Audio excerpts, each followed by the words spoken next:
ganacsiga Soomaalida ee magaalada Istanbul ayaa dib u soo laabtay kadib xirxirnaanshihii iyo bandowga ay dawladda ku soo rogtay dalka Turkiga taasoo saameyn ku yeelatay ganacsiga Soomaalida ay ku leedahay dalkan.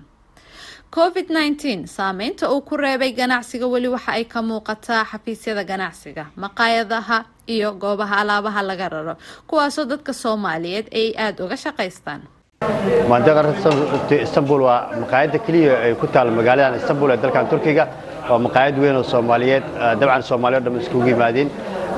كوفيد 19 سامين وين بنوية شيء لكن طبعا وان كفايدي سنة ساعة انتو كوفيد 19 كوجري مقاعد الدبها وين باكو سمينا وان بلارني طبعا تاسنا وحان كلمة عالم كردن بو كوفيد 19 سامين كوية شيء saamaynta covid 19 imika waxa bilaabmatay Turkiga inuu ka yaraanayo xanuunku shaqooyinka iyo ganacsiga iyo dhanna uu dib u wada furmayo marka waxaan leenahay dhamaan dadka Soomaalida ee ku nool dadka Turkiga inagoo waxa weeyaan taxadir badan sameynana waxyaalaha qaban waxa kamid ah isku xirka ganacsiga dawladda Soomaaliya iyo dawladda Turkiga ee walaalaha nahnay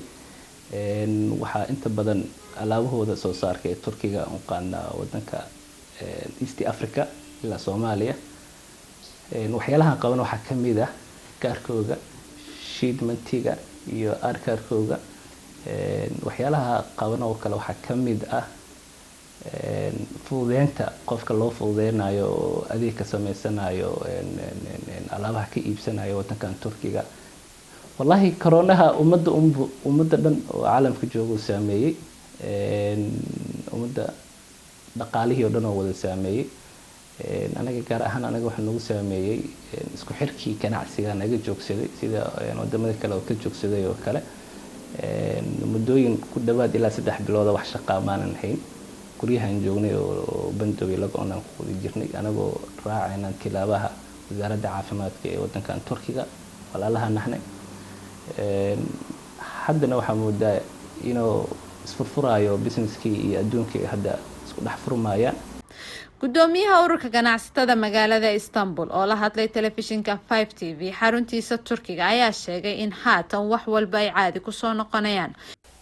xanuunkan faafa loo yaqaano COVID-19 xanuunkaasi runtii hadaan ka hadlo ganacsatada Soomaaliyeed ee Turkiga degan oo aan mas'uul ka ahay runtii saameyn weyn ku yeeshay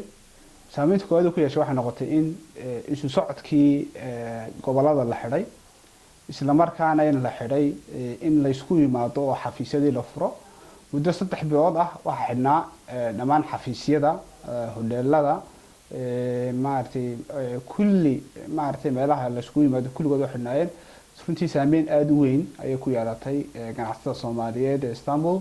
iyo guud ahaan ganacsatada Soomaaliyeed ee Turkiga ku nool sidoo kale waxa isku xidhmay ganacsatadii ka iman jirtay dalkii halkan alaabooyin ka qaadi jirtay